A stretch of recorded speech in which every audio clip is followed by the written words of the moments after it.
Little Red Riding Hood by Leanne Gunther.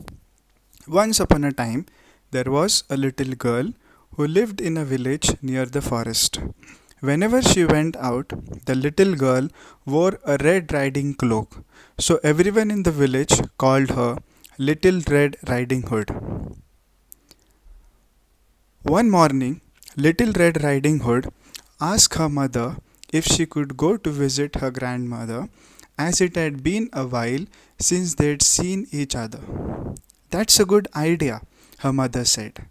So they packed a nice basket for Little Red Riding Hood to take to her grandmother.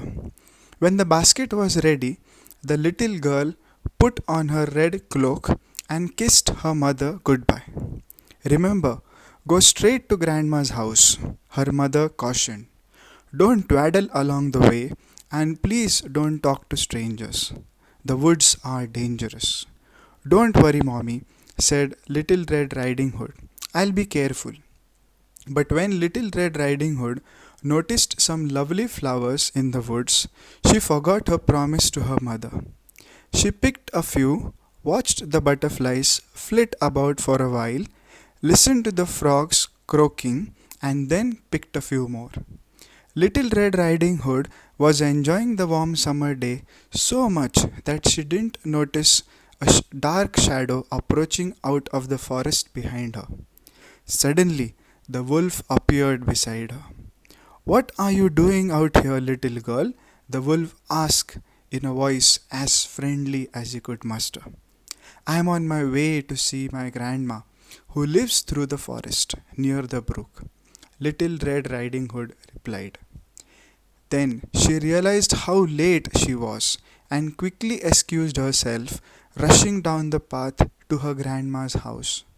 The wolf, in the meantime, took a shortcut. The wolf, a little out of breath from running, arrived at Grandma's and knocked lightly at the door. Oh, thank goodness, dear.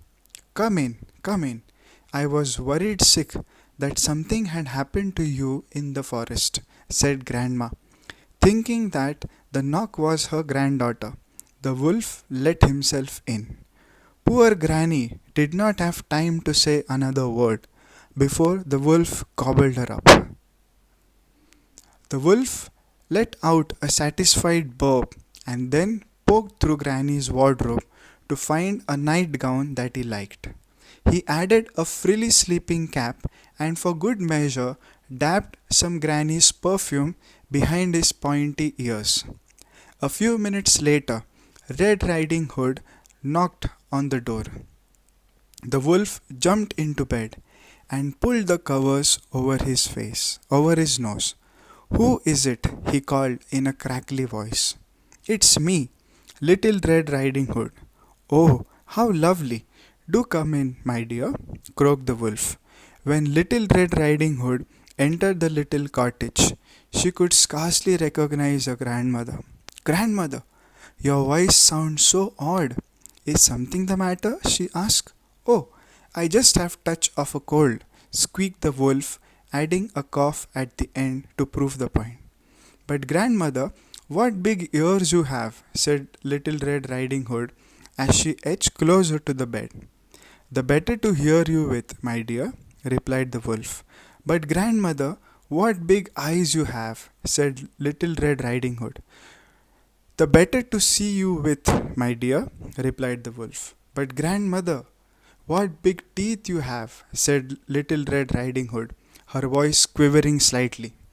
The better to eat you with, my dear, roared the wolf, and he leapt out of the bed and began to chase the little girl.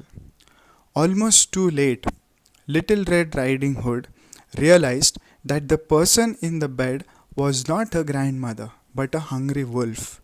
She ran across the room and through the door, shouting, Help, wolf, help, as loudly as she could. A woodsman who was chopping logs nearby heard the cry and ran towards the cottage as fast as he could. He grabbed the wolf and made him spit out the poor grandmother, who was a bit frazzled by the whole experience. but still in one piece. Oh, Grandma, I was so scared, sobbed Little Red Riding Hood. I'll never speak to strangers or dawdle in the forest again. There, there, child, you have learned an important lesson. Thank goodness you shouted loud enough for this kind woodsman to hear you.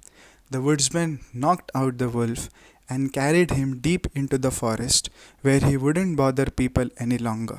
Little Red Riding Hood and a grandmother had a nice lunch and a long chat.